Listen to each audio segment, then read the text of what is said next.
And here we go, Anthony Joshua versus Kristian Prenga.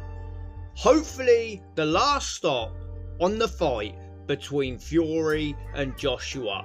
Anthony Joshua, 36 years old, 6'6", with an 81.9 inch reach. Fighting out of that orthodox stance, Kristian Prenga, 35, who is 6'5", with a 79 inch reach, fighting out of the orthodox stance. So we are currently just a few hours away from Tyson Fury versus Mariusz Wach, which would have been the greatest fight you had ever seen in 2013. Now, obviously a bit facetious when I say that, but it does feel a few years too late. But I prefer that fight than this one, and let me tell you why. One, we are more aware of who Mariusz Wach is. Two, I think that fight poses a hell of a lot less danger than this fight.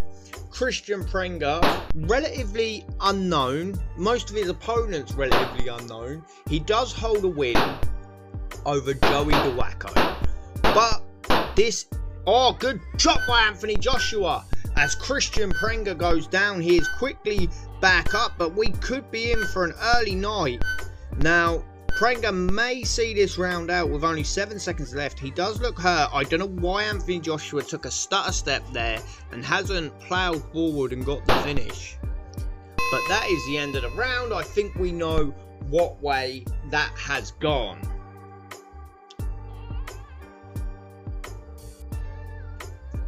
So 2 10-7s to Joshua and a drawn round somehow. So a 6-point lead heading into the second. But Kristian Prenga does present a danger. There's a reason this fight is called Danger in the Desert, because it is exactly that. Kristian Prenga has 20 wins and 20 knockouts on his resume. So he has one thing, and that's power. And there's always been questions around the chin of Anthony Joshua. So that is certainly a worry that no one really wants. So for me personally, I would have put him in with Christian Hammer.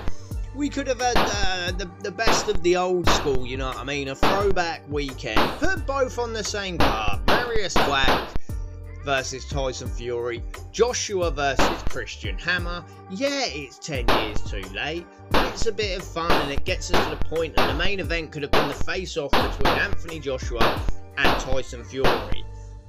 I think that's a fantastically booked show. But they've chosen to do it this way, as the second round comes to an end. And we will see what way that has been scored.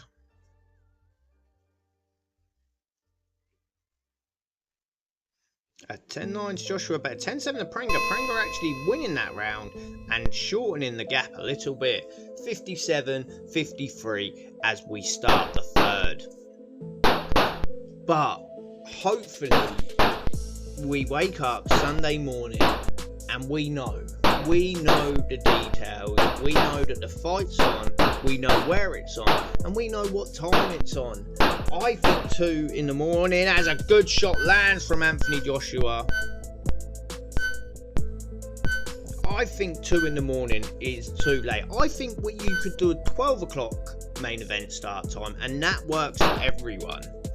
You know, it's not the exactly prime time in America, but even 1 o'clock, I think 2, that extra hour, primarily I guess for the East Coast, for the West Coast, sorry, but a bit too late for the UK fans, and they were always going to have a problem getting that one in Wembley. Maybe they pull it off.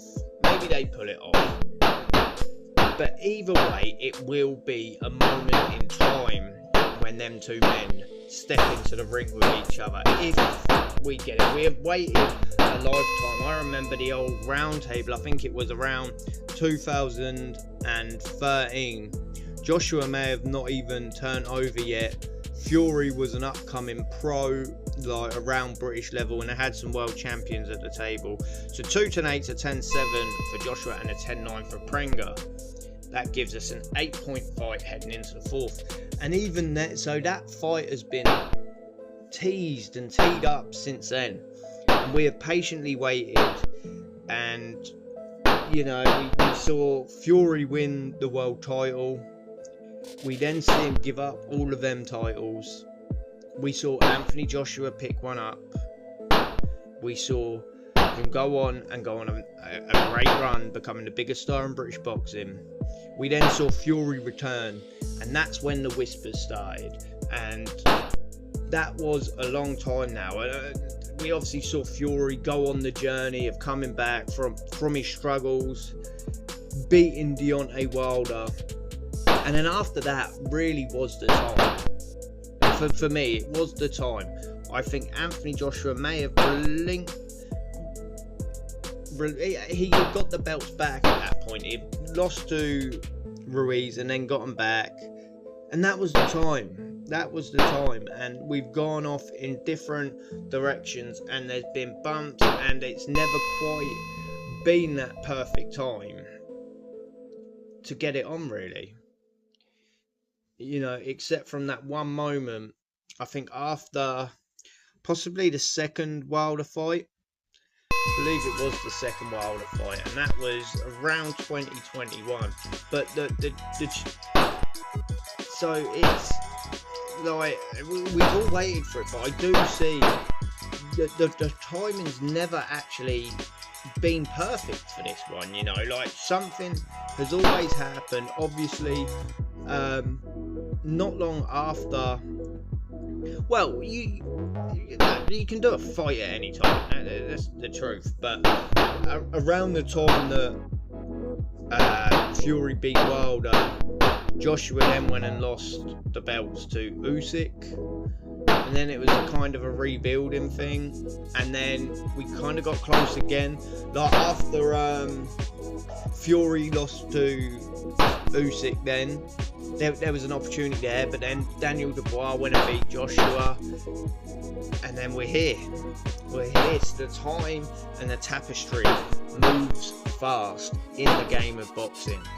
But now, it really is the moment. Yeah, it's a little bit too late, but that is boxing. That has always been boxing, and I truly believe if you're a true boxing fan, it's never really too late for a fight. I remember when Bernard Hopkins fought Roy Jones in the second fight, and I was still excited for that fight. You know, them feelings never die. When you want to see two people get on, if you're a true fan, that never dies. Now, we all moan and we all say things are too late, but really I think everyone still has a hunger for this fight. So let's get through this weekend and we can finally get it on. But elsewhere on the card that week, it's a very good card, it's a very fun card, but there are some strange goings on. So we have Jacob Bank versus Paul August. Really good fight, but Paul August beat Zackenhuber. Simon Zackenhuber, who in the co-main event takes on Hamza Shiraz for the title. So I asked myself, why is Paul August not fighting Hamza Shiraz? Or why the hell is Jacob Bank not fighting Hamza Shiraz? I think that's where this is leading to. I think if Bank beats August and Shiraz beats Zackenhuber, which is probably expected, we will get Jacob Bank versus Hamza Shiraz, which is a real good fight and a real fun fight. I've been keeping an eye on Jacob Bank for a little while now. Kristian Prenga winning that round, and it's been shortened to a 20-point gap between the two. But I've been keeping my eye on Jacob Bank for a little while now, and he's really been making moves in the super middleweight division, and he looks ready for a title shot. Now, who that comes against, like I say, it looks most likely that will be against Hamza Shiraz. Or maybe they're doing a long sell, you know, maybe they're just giving us a little look at them both on the same card, and we'll get to that. Because if we've got Canelo fighting Christian and Billy, if if Canelo wins that, we could get a Canelo versus Hamza Shiraz fight. I'm sure that would take precedent. If that was the case, maybe we see Jacobang go in there for the interim super middleweight title against Martinez, or maybe against Jaime Munguia. So there are, I think, Iglesias, he's kind of an avoided man. No one really is too interested in that fight. You know, everyone seems to be avoiding that man, and he's very skilled and not much of a name, so I do see why they would do that. Elsewhere on the card, Tatsumi will be out again. Anthony Joshua win that round, 2 10-7s and a 10-8. So now with a 28-point advantage heading into the night. And this one is a real fun fight for me. Josh Kelly versus Darko. Really good fight. Really good fight. Domestic dust-up. Well, not domestic, but Britain versus Ireland. We know both of the guys. World title on the line, and the potential of a massive Jerome Zenith fight at the end of it. So it's a huge carrot. Josh Kelly obviously favoured to win that fight, but this is boxing. Ajarko could go in there, he could get the win, and he could secure that boots fight for himself, which that would be, what a story that would be. Ajarko, he's come up, and I would say the hard way, you know what I mean, but he's got, you know, getting a title fight in your 19th fight, you know, that's not too bad, to be honest with you. He obviously got the win against Ishmael Davis. He previously lost a very close majority decision to Josh Kelly, and he's beat Troy Williams, and so this is, it's all there for this fight. 2-10, a 10-7 and a 10-8 for Joshua, and a 10-7 for Prenga. So Joshua extending that lead even more to a 30-point advantage. It is getting towards the point where Prenga will need to do something drastic to win this fight, which is exactly what we want. We want Joshua getting through, and getting through nice and easy. But the fights don't stop there that weekend, because on the Sunday morning we're going to have Errol Spence versus Tim Tszyu. What a good fight that is. I love this fight so much, and what a risk Errol Spence is taking as Joshua goes down. Joshua put down on the canvas. There is still time in this round. 23 seconds still on the clock. Plenty of time to go to work. Prenga moving forward quickly. I think he sees this as his opportunity. The fight being turned on his head, and Anthony Joshua goes down again. Is the Fury fight going to be stopped in its tracks? Only 7 seconds remaining. Joshua should see out this round, but what a disaster it's been. As he takes a bit, he nearly went down there, and I think that would have been it if Joshua had gone down there. Thankfully, he stays upon his feet. That's got to be a Prenga round.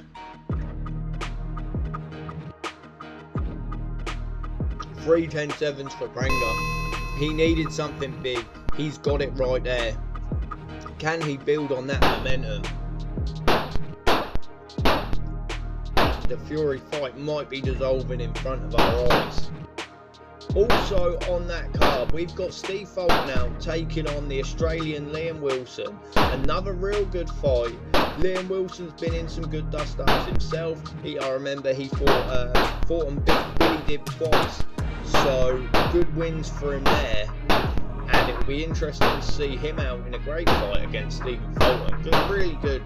Really good. And Australia have always done this. They've always put on big shows, big fights, and like I say, once again, hats off to Errol Spence for going over there 3 years out of the ring and getting in with Tim Tszyu. Tim Tsz유's a dog, you know. He's a dog.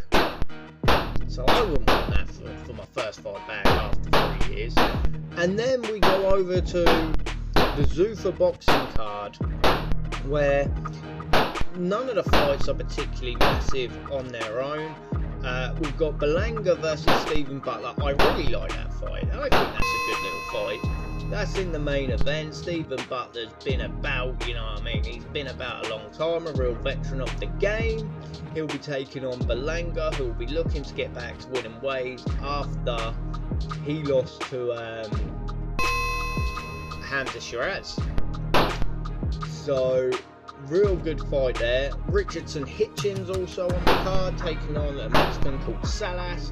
Derevyanchenko is on the card, and Otto Volin is on the card. So, real depth in that card over for Zuffa. So, Anthony Joshua, even if he loses this round, he will win the fight. So, he just has to avoid getting knocked out, and we are home and dry, presuming that my prediction on Tyson Fury was right, because that fight hasn't taken place yet. It'll be in the next couple of hours. So hopefully, it's all lining up nicely. Joshua gets through these last 20 seconds, and we are on the road to Joshua Fury, hopefully before the end of the year. And Joshua puts Prenga down right at the end there. Is he going to finish with a knockout? We didn't see that coming. He doesn't get the knockout, but that pretty much secures it. We are counting down. We are 5, 4, 3, 2, and 1. Anthony Joshua gets the win. He gets the job done. There was moments of scared, but that right there, Anthony Joshua getting the win on points. That's your C64 prediction right there. Anthony Joshua winning on points. Thank you for watching. Please like, comment and subscribe.